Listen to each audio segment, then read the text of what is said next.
1968년에 시작된 모임으로 알려진 국가조찬기도회. 처음엔 순수하게 나라를 위해서 기도하고 또 권력자를 위해서 기도해주는 모임으로 시작했지만 시간이 지날수록 특별히 독재 권력자들을 비호해주는 모임으로 변질이 되고 최근 와서는 권력형 비리의 산실로 그렇게 지목받고 있는 국가조찬기도회. 지금 회장하고 부회장이 둘 다 지금 특검의 조사를 받고 있죠. 봅시다. 이봉관 회장은 김건희한테 목걸이를 그렇게 선물했다는 걸로 뇌물죄로 지금 조사를 받고 있고, 이병 권사 부회장이죠. 부회장은 지금 자신의 인사청탁을 위해서 금거부기를 줬다. 그런 비리로 인해서 지금 특검의 조사를 받고 있는 상황입니다. 잠깐 한번 봅시다.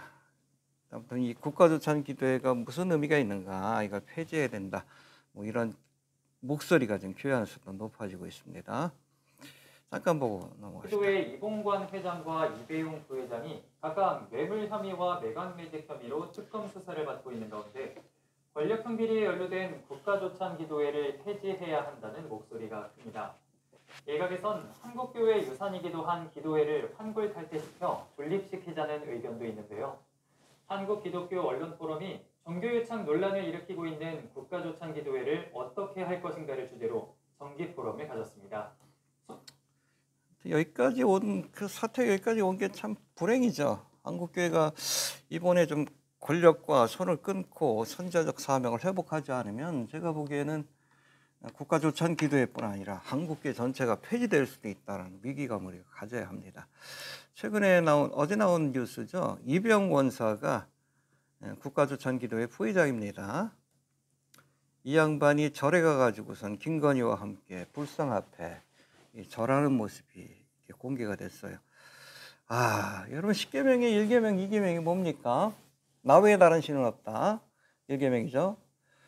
우상에게 절하지 마라. 2계명이죠. 기독교인들이 지켜야 될, 믿음의 사람이라면 지켜야 될 가장 중요한 계명이 바로 1계명과 2계명인데 한 점도 안 되는 권력을 얻겠다고 이 김건희 옆에서 몸쪽 노릇하는 것도 모자라서 진관사라고 하는 그 절에 가가지고 부처에게 절하는 그런 모습을 보여주고 있어요.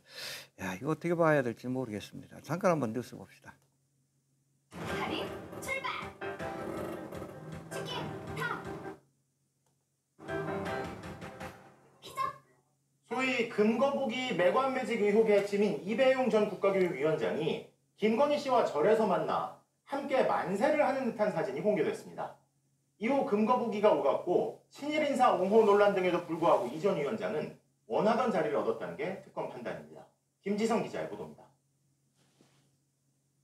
김건희 씨와 이배용 전 태극기 앞에서 만세를 하더니 뭐 태극기 부대라는 얘기죠. 국가교육위원장이 이번에 윤석열 정부 때, 지난 윤석열 정부 때 처음 만들어진 기관인데 거의 장관급입니다. 이게 뭐예요? 룰라이트 역사관을 교육시켜가지고 친일 세력을 확장시키겠다는 그런 의도에서 지금 국가교육위원회라는 것을 만들었는데 그 초대 위원장으로 이병 권사가 그렇게 발탁이 됐는데 거기에 인사청탁이 있었고, 뿐만 아니라 이 권사라는 사람이 국가조찬기도회 부회장입니까? 이 무당 부처 앞에서, 우상 앞에서 이 절하는 그런 모습을 보여줘요. 이거 어떻게 해야 됩니까, 이거? 이거 어떻게 해야 돼요, 이거? 구약시대 같으면 그냥 돌로 쳐 죽여도 시원찮을 상황인데. 은혜의 시대라서 다행이죠. 이거 어떻게 해야 합니까? 이게 한국의 적나라한 모습을 보여주는 듯해서 이거 어떻게 바라봐야 될지 모르겠어요. 여러분, 김건희 뭐요? 자칭 자기가 무당보다 관성을 잘 본다는 여자 아니에요. 그야말로 이세벨인데 이번 계엄 사태에도 배경에 그 김건희가 있었다는 얘기를 계속 뉴스에서도 나오는데, 아마 성공했으면 영구집권의 길을 갔고 김건희가 아마 독재의 길을 갔을 거예요. 윤석열이 어느 정도 하다 내려오면 자기가 왕이 되려고 했던 여러 증거들이 지금 나오고 있잖아. 그 밑에서 그야말로 우리나라가 아베 시대와 같은 그런 시대로 아니면 동남아 같은 그런 아주 미개한 나라로 이렇게 빠질 수 있는 위기를 겪었는데 그 옆에 뭐 합니까? 이 교회 권사라는 자가 국가 기도 국가 조차 기도원의 부회장이라는 사람이 김건희 옆에서 수발을 드는 것도 모자라가지고 절에까지 같이 가가지고 우상 앞에 절하는 모습을 보여줘요. 아, 마음속에 분노가 이는데 잠깐 봅시다. 국가조찬기도회 부회장인 이배용 권사가 이 모임에서 김건희를 만난 뒤 이 모임에서 만났다라고 얘기가 나옵니다. 김장한 목사를 통해서 국동방송에서 만났다는 얘기도 있고 여하튼 여기 아무튼 기독교를 매체로 해서 그렇게 김건희하고 이배용 권사가 이렇게 만남을 갖게 되었는데 이렇게 만난 뒤에 이후로 금거부기를 뇌물로 전달하고 국가교육위원장이 임명됐다는 윤석열 정권에서 처음으로 세워진 기관입니다. 국가교육 뭘 하고 있어요? 리박스쿨과 같이 신민사관을 가르치겠죠. 일본이 우리를 도와줬다. 일본하고 같이 해야 된다. 뭐 뉴라이트 역사관을 가르치겠죠. 참. 여튼 그 임명되는 과정에서도 금거부기가 오가고 매간매직 의혹을 지금 받고 있다는 겁니다. 금거부기를 전달하기 전에 이배용 권사는 권사합니다. 진관사에서 김건희를 만나서 국교위원장 인사자를 건넨 것으로 의심받고 있는데 뭐 수사하면 나오겠죠. 자기 뭐 이력 같은 것들을 이렇게 제시한 것으로 인사권이 김건희한테 있었다는 거예요. 지난 정권 윤석열 정권이 아니라 김건희 정권이라 봐야 하는 겁니다. 왜 인사자를 여기다 제출했겠어요? 인사권이 김건희한테 있었다. 여하튼 교회에서 권사라는 직분을 받고 국가조찬기도회 부회장이라는 자리에 오는 사람이 절에서 김건희를 만나서 우상 앞에, 부처 앞에 현대판 바알인데 우리가 이 정도면 바알의 사자 아닙니까? 교회 권사가 아니라 바알의 사자 아니? 이세벨 같잖아. 이세벨과 바알의 사자. 교회 권사란 자가. 어떤 김건희를 만나서 우상 앞에 절하면서 인사청탁을 하고 뭘 줬어요? 금거부기. 금괴도 아니라. 왜요? 여러분 금거부기는 주술적인 의미가 있어요. 복을 가져온다는 그런 주술적인 의미가 있습니다. 왜 금거부기를 줬겠어? 김건희한테 맞춘 거지. 권사라는 사람이 어찌 보면 좀 부적과 같은 역할을 하는 금거부기를 선물했다는 거 아니에요. 참 어떻게 봐야 될지 모르겠어요. 이런 것들을 어떻게 봐야 될지 모르겠어요.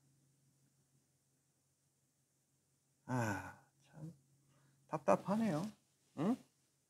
누가 보면 신실한 불자 같잖아. 교회 권사입니다. 국가조찬기도회 부회장이에요. 참.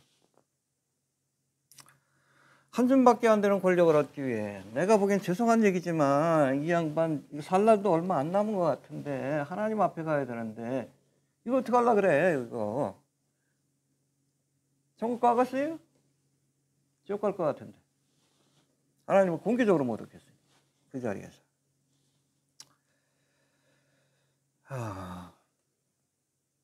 김건희에게 아부하고 뭐 다닐 때마다 같이 데리고 다니잖아. 마치 무술을 데리고 다니듯이 시종을 데리고 다니듯이 몸종을 데리고 다니는 것처럼.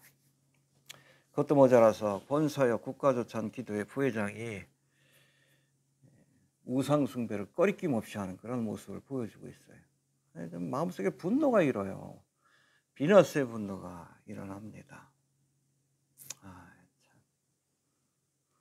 어제 황교안 전도사도 이 내란 선동 혐의로 몇 번 소환했는데 소환을 거부하다가 지금 체포가 됐죠. 어떤 국민의힘 대표 시절에 전도사입니다. 현직 전도사예요. 뭐 하고 있어요? 부처 앞에서 아주 정성스럽게 지금 합정을 하잖아. 우상숭배하는 것이. 아직도 전도사로 있는지 모르겠는데 이 권사 전도사라는 사람들이 우상숭배를 거리낌 없이 하고 있으니 한국교회가 어떻게 되겠어? 한국교회가 이미 불의한 권력자들을 피호하며 특혜를 누리는 모임으로 바뀌어버렸다. 국가조찬기도회. 유명한 목사들 다 있잖아요. 여기 김정환이 돼 있고. 얼마 전에 이 김정환 목사. 뭐 여기 지금 특검 조사도 받고 있지만 자기가 세운 학교에다가 자기 우상을 세웠잖아. 흉상. 끼리끼리. 예? 김상환 목사. WC 부산청에 저거 했고 아들한테 지금 교회 물려줬고. 아, 이런 사람들이 교회, 한국교회 대표로 있으면서 이 권력자에게 아부하는 모습, 이거 어떻게 봐야 될지 모르겠어요. 이게 목사입니까? 바알의 사제지. 응? 눈치 보면서.